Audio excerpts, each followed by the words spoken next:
maka akan saya sucikan Allah dari mata yang sudah pernah macam-macam. Dia mana wali sekepening swarga gak pendelok pangeran. Unazzihu dzalikal jamal an-nadhari misli. Allah akan saya sucikan dari pandangan saya karena pandangan saya ini sudah sering maksiat.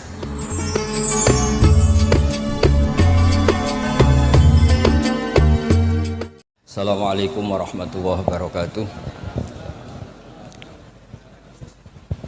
Bismillahirrahmanirrahim. Nahmaduka ya ghafuru ya syakuru wa sholli wa sallim barik ala sayyidina Maulana Muhammadin wa ala alihi wa sahbihi asma'in nama ba'du.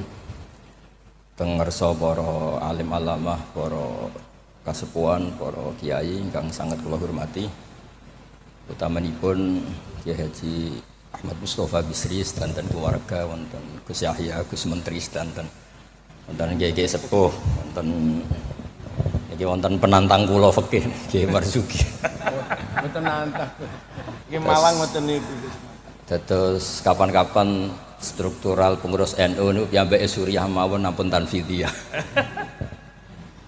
Nggih kula memang dari awal kepengin taklim teng Mbah Mus, kula mboten biasa pidato lami kados Kiai Marzuki. Kula 20 menit. Ngeten nggih. Jadi fikih kita niku fikih Syafi'i. Imam Syafi'i itu ngaos kalian Imam Malik, ngaos usul fikih kalian Muhammad bin Hasan Asy-Syaibani, muridipun Abu Hanifah. Niki penting kersane sanad terjaga. Teng mriki riyen wonten Kiai Bisri, murid saking Kiai Khalil Harun. Kiai Khalil Harun keluarga sarang, muridipun kakake namine Umar Harun. Riyen alim-alime Kiai Sarang sakwise angkatipun Mbah Ghazali, angkatanipun Mbah Ghazali Kiai Umar Harun, termasuk guru-gurunipun Mbah Dowi, gurunipun Mbah Muhaimin. Sedanten keluarga kula Lasem nate ngaos Mbah Umar Harun, termasuk buyut kula kandung namanya Mbah Dimyati. Lalu ini alhamdulillah wau Kiai Marzuki mon panjang lebar rangno fikih. Dan alhamdulillah tuduhannya selalu gak sah. Nggih. Kula matur alih Gus Samtong, Kiai Marzuki senane gak ngesano sembelian, kula bagian sing ngesano. Karena kalau ndak ada khilaf itu kasihan umat. Kalau umat ini ndak ada khilaf itu jadi repot. Sebab itu teng pondok-pondok diajarkan kitab namine Mizan Kubro, wonten kitab Qalyubi Umairah. Itu logika yang dibangun itu kecuali mut'ah. Kalau mut'ah itu kita sepakat haram semua. Karena kalau kamu tidak mengharamkan malah kemecertok kepingin. Jadi haram mawon lah. Ngeten kalau logika yang di kitab Mahalli. Ini kitab kesukaan keluarga sarang. Di Dualiyah pasti diajarkan kitab Mahalli. Misalnya dabihah atau masalah salam, masalah sujud. Itu mesti ada kaul awal, kaul sani, kaul salis. Dan itu ada pandangan yang nggak bisa dibantah. Misalnya sujud itu ya normalnya ya umur itu an asjuda ala sapati azumin. Saya diperintah Nabi ini sujud melibatkan 7 anggota, al jabhah wal yaden wal rukbaten wal kodamen. Sudah 7 kan. Tapi Imam Syafi'i itu sempat ngeper itu ya mulai ragu. Wayah tamilu kata beliau, ikhtimal juga yang syarat pokok itu jabhah. Karena Nabi pernah berdoa itu sajadalaka wajhi, bukan sajadalaka wajhi wa yadi wa rukbati wa kodami. Tapi saya sepakat sama Kiai Marzuki, nak sampean kemen sah mujma'alah anut Kiai Marzuki. Nek sampean kepengen dadi kiai sing apian anut kula. Terus kula baleni, nek kepengen mesti sah niku anut Kiai Marzuki. Nek kepengen dadi kiai apian anut kula. Kiai apian nggih model dongane Allahumma illam akun ahlan an ablugha rahmataka fa rahmatuka ahlun an tablughun. Karena kalau fikih ini tidak dikhilafkan, apalagi kalau kita ngaji Sawi, tafsir Sawi, itu Jalalain dikarang oleh orang Syafi'i tapi disarai oleh orang apa? Al-Maliki. Itu sudut pandangnya luas sekali. Nggih, saya ulang lagi, sudut pandangnya luas sekali. Dan kita misalnya semua di sini termasuk Mbah Mus, sanatnya itu sama. Karena indukan di sini itu akhirnya kita ngambil Mbah Hasyim. Mbah Hasyim sejarah yang mudah ditulis niku ngaos kalian Kiai Mahfud Termas. Kiai Mahfud niku riyen ngaos kalian Sohibul I'anah Said Abi Bakar Sato. Wau Kiai Fakih Miftah niku keluarga saking Mbah Mas Kumambang niku riyen nggih radi rivale Kiai Hasyim. Terus Kiai Fakih niku penentang Mbah Hasyim dalam bab kentongan. Terus sing Mbah Hasyim nate berpikir harame kentongan, sing Mbah Fakih bilang kentongan niku napa? Halal. Padahal itu Rois Am kalian wakil satu. Ya akhirnya nggih lucu. Cerita yang beredar sing terkenal riyen keluarga mriki nggih ngaos teng Mbah Dimyati Termas, adik ibu Kiai Mahfud. Niku cerita yang terkenal itu Kiai Hasyim mau rawuh ke Termas, semua kentongan disembunyikan termasuk beduk. Mbah Hasyim sempat GR, wah bagus-bagus anut madzhabku. Setelah jagongan sama Kiai Dimyati, adiknya Kiai Mahfud, santri yang lugu itu matur, "Mbah, kentong beduk sudah disimpan, aman."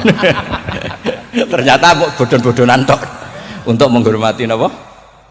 Mbah Hasyim. Lalu karena logika yang dibangun itu orang seneng Mbah Fakih Mas Kumambang. Niku senajan to NU lah gitu tetap ngaku kentong. Kiai Fakih itu mboten trimo nak kentong itu disamakan dengan nakusun Nasoro, kentongnya tiang Nasrani. Karena fungsinya niku tiang kebakaran nggih kentongan, tiang banjir nggih napa? Kentongan. Jadi tidak identik untuk manggil orang ke napa? Biak atau ke kanisahnya orang Nasrani. Jadi kunane kuno, khilaf itu harus kita jaga. Ya saya ulang lagi, khilaf ini harus kita jaga. Ikhtilaful a'immah napa? Rahmah. Tapi tadi basisnya harus ngaji. Dulu itu ya orang sholat jenazah itu ya normal. Jenazahnya di depan, yang nyolati ya di timurnya berarti kalau di Indonesia. Lalu ya ada saja yang usil, itu syarat sah apa adat? Ya ada ulama yang mungkin ya kados Mbah Marzuki, syarat sah. Terus ditakoki, "Lah nek salat gaib piye? Mayite ning Surabaya salat gaib wong Rembang." Akhirnya mulai ngeper. Yang syarat di depan tuh imam bukan jenazah. Wah, akhirnya ya wong akeh. Wong akeh nggih tiyang kathah terus. Ya nek jenazah ana ning ngarep, nek jenazah ana ning gurilah. Lah itu kan logika fikihnya kacau. Kaconya itu ya itu syarat sah apa syarat adat? Artinya hakadza wajadna salafan wa khalafan. Tawaf di Ka'bah juga gitu. Imam Syafi'i itu bersikukuh kalau tawaf terlalu dekat itu enggak sah. Alasannya di situ ada tonjolan sadarwan, tonjolan pondasi. Jadi kamu tidak mengitari Ka'bah tapi di atas Ka'bah. Tapi kata Imam Malik, kata Imam Hanifah ya ora apa-apa. Ngono iku wis keceluk mubeng kok repot. Jadi memang mulai dulu, saya ulang lagi mulai dulu. Itu lama ndak debat itu ndak bisa. Karena di ranah yang tidak al-usuli, tidak masalah akidah, itu sudut pandang itu luas, midan kalau orang bilang midan. Sebab itu riyen setiap ulama nanti dibully. Wah, habis-habisan. Abu Hanifah nanti liwat tenggene daerah wisata. Kathah penyanyi-penyanyi wedok nyanyekno tiang-tiang suga-suga wong lanang-lanang. Barang Abu Hanifah rawuh lewat iku menengcep, mohon niat itu menengcep. Abu Hanifah ngendikan ahsan tunna. Terus imam yang rival beliau, Ibnu Abi Layla itu rival beliau. Suatu saat ada masalah di pengadilan, Abu Hanifah jadi saksi. Kamu tidak sah jadi saksi. Karena ketika melihat penyanyi-penyanyi kamu bilang ahsan tunna, kamu bagus. Kalian semua bagus. Itu tidak sah. Masa kiai kok ngelegalkan apa penyanyi-penyanyi cewek, penyanyi-penyanyi putri. Kata Abu Hanifah, saya bilang gitu itu ketika diam apa ketika nyanyi? Ketika diam. Lah ya maksud saya pas diam itu bukan pas nyanyi. Jadi mulai dulu itu kiai itu dicari celah salahnya. Dan itu seni jadi kiai. Jadi kalau tidak ada orang yang menyalahkan itu mungkin kirang cerdas. Lalu kalau matur Gus Samtong, gue udah khilaf mbek Gus Ulil, soalnya mantu-mantu saingan lah. Saingan kerebut warisan nopo lah, pokoknya saingan. Ya maksudnya warisan kiai kan yo ilmu katanya. Karena kalau nggak saingan itu terus nopo, gak mutu. Oh kan kalau matur Gus Ulil, jenengan pun ngorek isya terus toh, sekali-kali ngorek fikih. Nah ngorek isya gue enak, wayang bagi, nak fikih kan ya jibu alika. Jadi tersangka, baru kayak jadi tersangka itu terus kuat. Kulo nu senengane maca fikih. Karena dengan baca fikih itu orang menjadi terkhitopi oleh Allah Ta'ala. Nek sampean maca tasawuf untuk fasilitas, dosa gede di sepuro. Kowe dosa kaya apa delok raine Pak Marzuki sepuro, ora raine iku tasawuf. Fikih mboten. Oh, fikih niku ekstrim. Dunya ora iso diwaris durunge utang dibayar, termasuk utang haji ning Allah taala. Wis pokoke ditersangkakan, tiang niku ditersangkakan. Ora kober. Benten nak ngaji tasawuf. Makanya terus kula niku nak sakniki kan tasawuf itu beredar di mana. Kula ora disusah. Iku golek para pangeran apa golek terapi. Karena kula niku sering Gus kula nyuwun ngaji hikam. Takrib ya takrib. Mboten Gus hikam. Maksudnya piye karena terus ayem lho kan sudah gampang kabeh. Nak fikih kados Pak Marzuki wau takbir diaudit. Oh, apa wis salah. Lah tasawuf mboten guya-guyu eling pangeran wis koyo wali ngono penak. Fikih niku repot muni Allahu Akbar kepanjangan A niku nggih salah. Allahu Akbar itu salah, itu jadi istifham. Berarti maknanya apakah Allah itu maha besar? Tapi nak cara kula iku sing maknane istifham Pak Marzuki sing maca dhewe iku maksudnya ya Allah Akbar Allah maha besar. Wong sing maca dhewe kok sing maknane. Jadi niki tapi kena mesti kepengen sanut Pak Marzuki. Tapi mau nak kepengen dadi kiai apian anut kula. Kula niku saking senenge kalian umat Rasulullah sallallahu alaihi wasallam, saking senenge. Niku kitab mazhab apa saja kula waos. Untuk supaya wong Indonesia iku ya ono sae lah. Wong-wong dia ya darani ra salah niku nggih. Ono sae tak golek-golekno. Wes golek-golekno. Nanti mungkin Pak Marzuki nyari masalah warid sama maurud. Itu diantara kelebihan Imam Ghazali. Awal ngarang Ihya itu di bab Thaharah. Di bab Al-Muzal wal Muzalbeh itu diantaranya beliau tidak membedakan antara air dikucurkan sama air najis bena ijanatin fiyama wa bena iradil ma, termasuk nggak bedakan masalah kulate. Sudah sadar termasuk. Karena yo repot terus mohon maaf lho. Terus kula niku kula niku alhamdulillah, kula niku diundang pengajian umum nak mboten wong sepuh ya mboten purun. Terus jangan berharap Gus Samtong, Gus Takiuddin bisa ngundang kula. Nate ngundang kula mboten purun. Mbak Mas Duki ampun kapundhut. Nah, Mbah Mus mboten wani kula. Kula nu sing mboten wani nolak niku khore Mbah Hamid, mergi Mbah Hamid itu misanane Mbah kula. Mbah Mus. Nak sing nom-nom ngundang niku nggih ra dikualat kira-kira. Mboten krana napa-napa, kula niku nyen kiai tenan, maksudnya mulang ngaji terus mboten. Nak Pak Marzuki ora petarung ya. Petarung ya ban. Wonten mawon korbane niku wonten mawon sing mboten san mboten. Tapi itu saya lah, memang ilmu harus di. Jadi kalau misalnya tawaf tadi. Tawaf itu banyak ulama yang mengatakan betul bimanzilati sholat, tapi ya ada se-ekstrim banget kayak sehingga Said Muhammad itu punya bab namanya tawaful haid. Tawaful haid, tawafnya orang yang haid. Padahal tawaf itu kan harus suci. Tapi masalahnya kadang pas dia haid, pas harus tawaf nopo? Ifadah. Itu banyak ulama yang mengatakan ya sudah tawaf saja. Tapi nunggu waktu yang mepet. Nah, karena mepet ini penting untuk ilah hadid darurat. Nah, ternyata beliau juga sudah baca, tapi beliau tadi gak mau cerita. Senengane ku ndelok wong wedok sing kata aurati lho, kok iso roh lho. Kula niku nggih suwae niki ngaji rilek mawon nggih. Kula pancen kula niku bapak kula niku seksine nggih Mbah Mus, bapak kula niku seneng guyon. Bapak kula pesen hak kena ngaji ku guyon. Wong ning omah wis mikir utang, mikir macam-macam. Lho bareng ngaji kok mbok teror gak sah niku. Sakake maksudnya niku. Rai-rai bingung niku kan pun kathah. Dadi ngaji wis guyon, santai mawon. Tapi mboten tasahul. Saya ulang lagi tidak tasahul. Ada dua orang itu sering naudzubillah ya, sering selingkuh, nakal lah. Ya nasabnya agak jelas namanya orang nakal. Ini cerita di kitab Mizan Kubro. Setelah dengar kabar orang itu sampai lah datang ke Rasulullah. Ya Rasulullah kita berdua ini sudah nikah. Itu Nabi jawabnya itu qad kharaja min sifahin ila nikahin.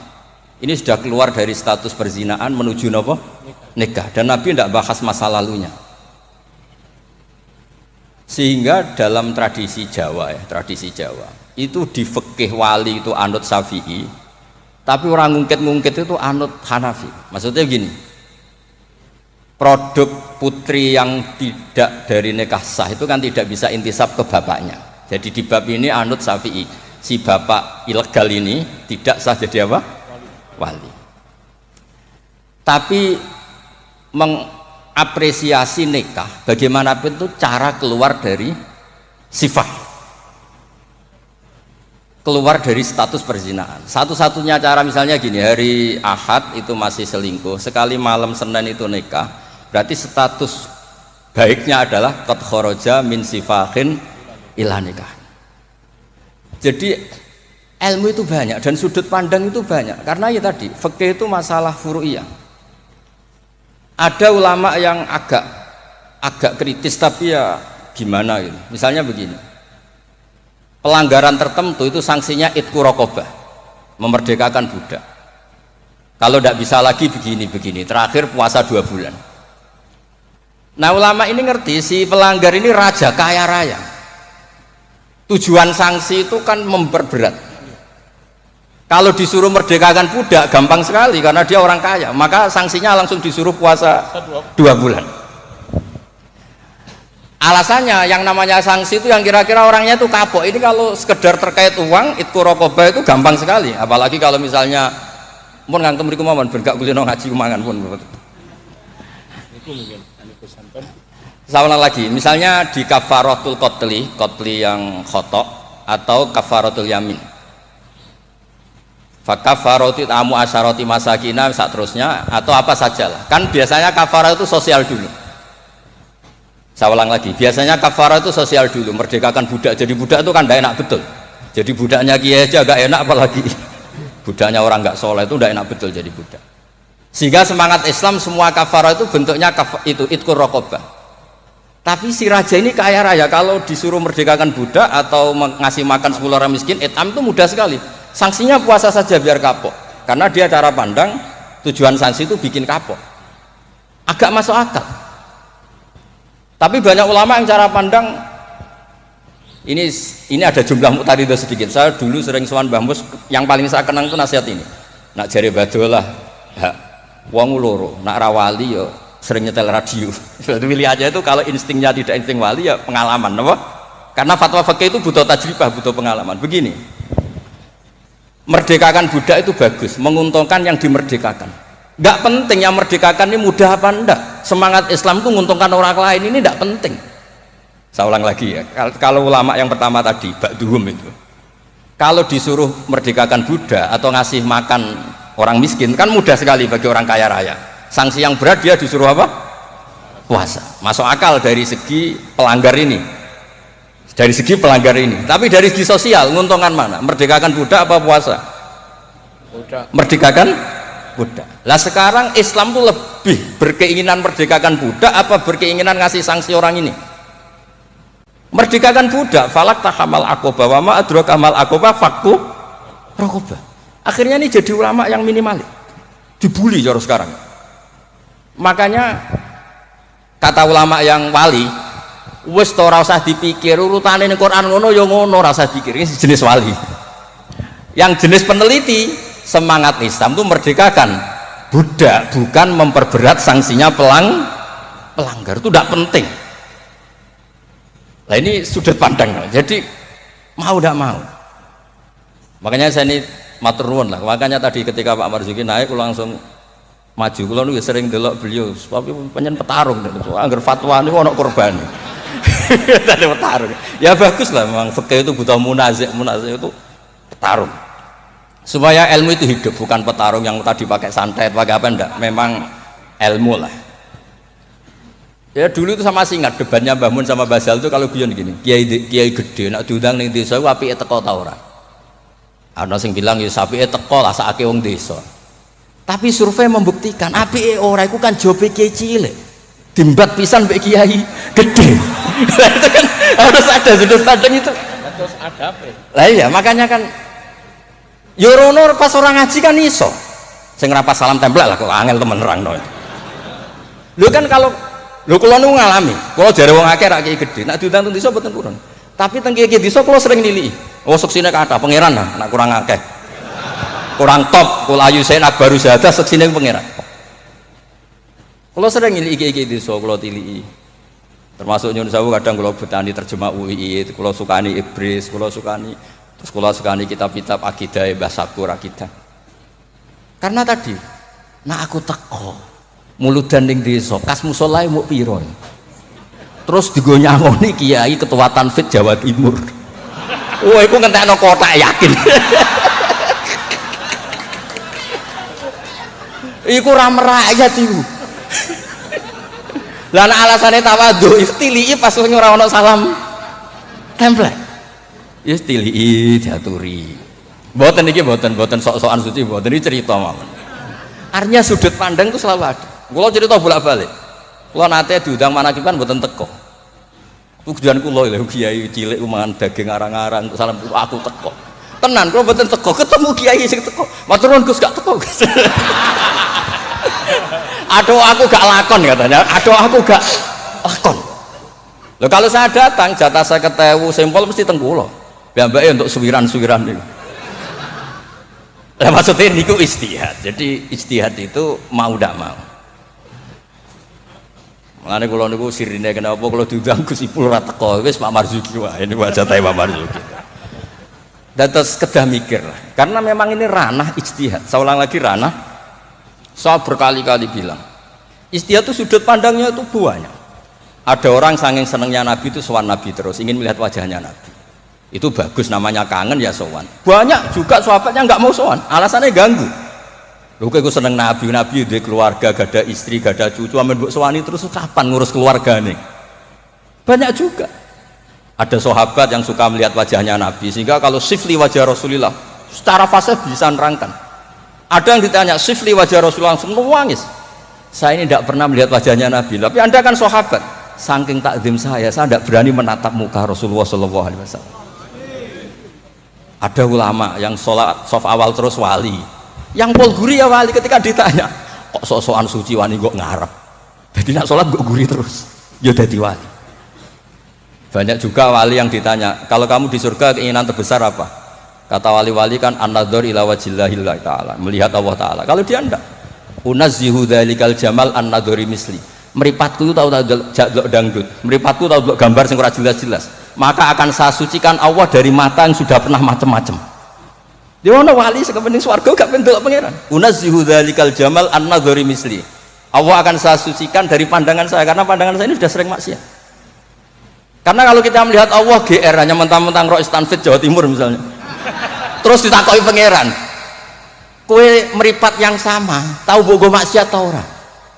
Nate Gusti. Kok bojo aku? Kan yo repot.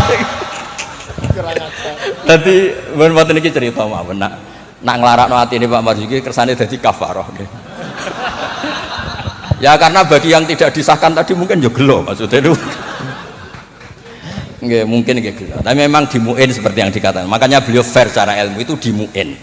Tapi nanti kalau sudah ngaji Mahali, Qalyubi, Umairah, terus Mizan Kubro, khilaf-khilaf itu banyak. Kayak tadi Qat'ul Khulqum itu semangatnya itu Qat'u yang izhakur roh, apa Qat'u yang potong. Nah itu kan ulama masih terus berdebat. Ya namanya ulama ya tadi cara pandang itu pasti banyak. Makanya kenapa itu ada khilaf. Bahkan semua muridnya imam itu akhirnya mengkhilafi gurunya. Fa'inna Ahmad niku muridnya Imam Syafi'i, tapi khalafa Syafi'iyan. Wa Syafi'i muridnya Malik, akhirnya khalafa Malikan. Kenapa menjadi khilaf? Karena sausé diangen-angen niku nggih. Misalnya Jumatan misal. Jumatan itu cara jenengan itu kan harus orang 40 syarat sah. Tapi pertanyaannya, kampung situ yang mau Jumatan baru 20 kok disuruh berapa? 40. Wong sing gelem Jumatan mau 20 dikongkon pinten? 40. Jadi sudut pandang itu terus kenapa kok 40? Katanya kalau 40 itu mesti ada walinya. Lah sekarang orang 1000 pun nggak mesti ada walinya.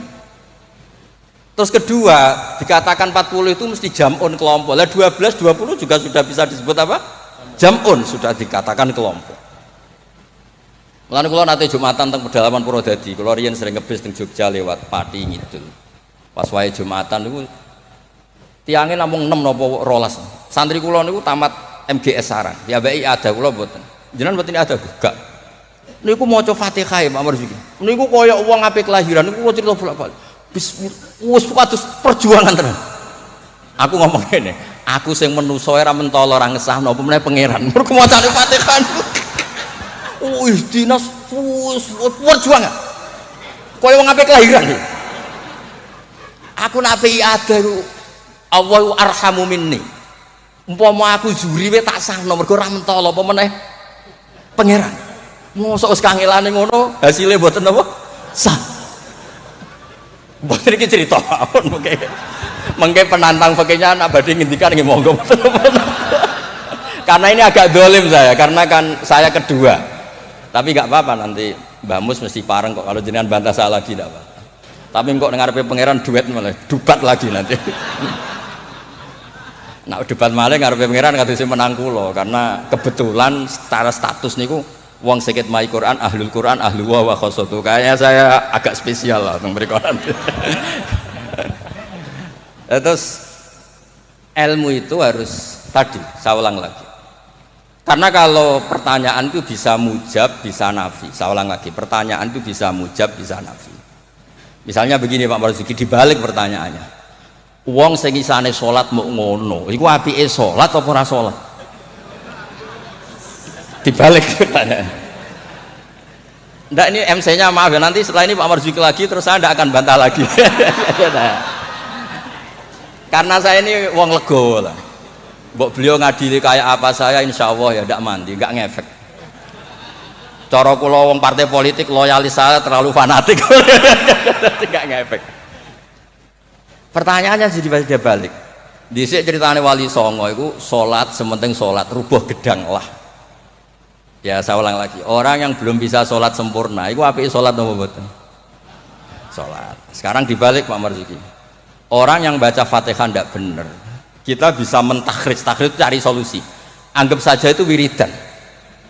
Kalau Fatihah kan wajib pakai tajwid, tapi kalau dianggap kalimah thayyibah, kan kalau orang tidak mampu Fatihah kan penggantinya itu nggak niat maos Quran. Nggak niat maos Quran. Setuju gak? Dihitung aurat mawon pengganti Fatihah sehingga tidak harus pakai apa? Tajwid. Maksudnya boleh, wae kalau ini punya apian, mau tak golek-golek no. Tapi ampun mut'ah loh, kalau mut'ah mang kula sepakat lah. Kalau yang ngoten-ngoten niku pun kula niku apian, pun bab ngoten niku apian. Kula niku sinau niku tenanan, kula nak sinau nganti nangis. Lho kula niku nyuwun sewu niku mboten sombong. Saya itu di rumah, takokno tangga-tangga kula. Niku nak mangan nggih sithik, pakaian nggih sederhana. Kula niku isin sebenarnya ketemu pangeran gara-gara kecelok wong alim salami templek diciumi tangan terus sebenarnya tak takoki pangeran nang iku tok hasilnya. Kula niku gadah sanad saking bapak nanti dawuh Mbah Hamid Pasuruan. Kan Mbah Hamid itu sepupunya Mbah saya dari keluarga Lasem. Ketika beliau dihormati sedemikian rupa oleh banyak orang itu, lho cung aku soleh, gue solehku dhewe ngadepi pangeran kok untuk dunya iku hisabe rak repot. Makanya terus Mbah Hamid ngomong ketika duit wong dikekekno ben hisabe iku ringan. Lah kula nggih ngoten sakniki ngalami wong hormat sedemikian hormat. Tadi kula niku bangun pondok iku ora niat pondok kula ben gedhe, ngirangi dosa. Mergo wong nyumbang ya rada kacau, nak 100 juta nggih pondok Gus jenengan 1 juta. Cara 100 juta sing kula pribadi mungkin nggih polah mun nyimpen tiang kathah wau cara Pak. Wong nyumbang ya rada suudon mek kiai kan niki 100 juta Pak Marzuki pondok nggih jenengan 1 juta. Cara diwalik nggih wau ngabsen rodo sing makmum wau cara beli. Jadi wong nyumbang itu alhamdulillah kok ora dinakalan niku. Lah akhirnya untuk mengkafaro itu ya kudu dibangun wong pesene kan nggih napa? Pondok. Jadi mulane sirrul ulama, rahasiane ulama itu bangun pondok pancen ngilangi dosa. Pancen kan nganggo pondok. Lah nek simpen kan suatu saat kamu tergoda. Gua ayo apa-apa ya kan gitu. Nah, terus menyangkut tadi yang madhep ngalor tadi Pak Marzuki. Kita yang orang NU kan sering dikritik mereka bahwa Rasulullah itu idan sorofa min sholati itu akbala ali nabi wajhi. Memang akbala nabi wajhi, jadi kalau versi mereka benar-benar menghadap ke timur. Terus kiai kita kompromi, ya sora madhep wetan tapi madhep ngalor. Ya resikonya tadi pelengahan tadi. Itu saya tahqiq baca di Fathul Bari di sarahnya Bukhari. Filosofi Nabi menghadap ke andekan di Indonesia ke timur. Kalau konteks Indonesia ke timur itu untuk memaklumatkan kalau sholatnya sudah selesai. Jadi sebetulnya itu bisa diganti gerakan apa saja yang memaklumatkan kalau sholat itu sudah apa? Selesai. Takutnya Nabi ada orang yang iktamma bihi walam yadri annahu qad qada sholata. Takutnya itu ada orang makmum ngiranya Nabi fi sholatin ternyata sudah ada sholat. Berarti apa? Makmum ini rabtu sholatihi biman laisa fi sholatin. Berarti makmum ini menggantungkan sholatnya sama orang yang sudah tidak sholat. Misalnya begini, andaikan Nabi tetap posisi tahiyat akhirah madeg ini. Nabi tentu khusyuk anteng. Terus Gus Samton datang, ngiranya saya masih sholat makmum, usolli apa makmuman. Padahal hakikat saya sudah hendak sholat. Berarti apa? Menggantungkan sholatnya, diikatkan sama orang yang sudah tidak. Nah, karena Nabi takut seperti itu, beliau menunjukkan gatu gerakan fisik yang menunjukkan kalau beliau sudah tidak sholat. Makanya sirinya kiai-kiai alim tuh kalau misalnya nggak merubah posisi karena sanad torekohnya gitu, bilang astaghfirullah mesti kenceng. Bersalam astagfirullah, karena ini untuk memaklumatkan ini sudah ada sholat. Ya clear nih. Maksudnya itu pentingnya ngaji tenanan, maca kitab tenan. Kulo nak diundang tiyang nak mboten pernah sepuh tak anggap haram tenan. Wis mboten haram tenan. Karena yang gelem diundang pun kathah sudah. Kalau yang sing sinau tenanan sudah bisa dihitung dengan jari. Dan termasuk kula lah, mboten niat sombong termasuk kula. Nah, Gus Samtong ora percaya saingan mboten apa. Mau kita cocokan wae kula. Ora apa Gus, bisa wajar. Nak tengen kula tak kei kitab deh. Mboten ate kula tangkel iki mantune Mbah Mus semari dasi gede, pokoke kok takon ngaji wis kula cucu-cucu Basim banyak ngaji saya mboten ate kula tangkleti macam-macam. Jadi penting supaya kenapa tradisi thariqah banyak orang-orang soleh yang tetap menghadap barat, tapi astagfirullahnya dikeraskan untuk maklumat kalau beliau sudah enggak sholat. Jadi enggak apa-apa sampai ndak akbal alil wasi enggak apa-apa. Karena sudah kadung dipakai kubu sebelah tadi itu. Biasanya orang kalau sudah dipakai, ya sama seperti nasibnya kunut. Jelas mazhab Hanafi itu tidak kunut, orang Syafi'i kunut. Tahu-tahu sekarang jadi politik identitas. Ini nggak berani nggak kunut. Bisa dicoplok dari tanfidiyah kalau bilang. Meskipun ngajinya kunut itu sunat, tapi ngalah-ngalahi wajib itu politik identitas. Bersiko betul. Makanya pernah Allah Ta'ala disifati aja nggak terima pernah. Assalamualaikum warahmatullahi ta'ala wabarakatuh. Ada ta'ala, padahal ta'ala maknanya moho luhur. Mubalek berikutnya karena tidak ormasnya tidak sama. Assalamualaikum warahmatullahi tanpa ta'ala wabarakatuh. Wong kok hasute ngono, wong apa disifati ta'ala kok ndak terima. Assalamualaikum warahmatullahi tanpa ta'ala wabarakatuh. Jadi kalau nuruti kelompok itu nggih ngoten niki pun napa nggih petarung yang baik pun napa pembanding yang baik nggih. Niki kula sudahi mungkin api ambek badhe bantah nggih monggo dan saya tidak akan bantah lagi.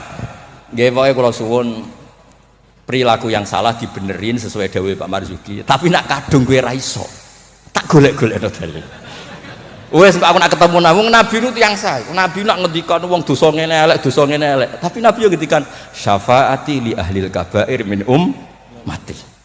Yo nyalahno tapi nek kadung salah yo disafaati. Ora kadung salah dibles. Assalamualaikum warahmatullahi wabarakatuh.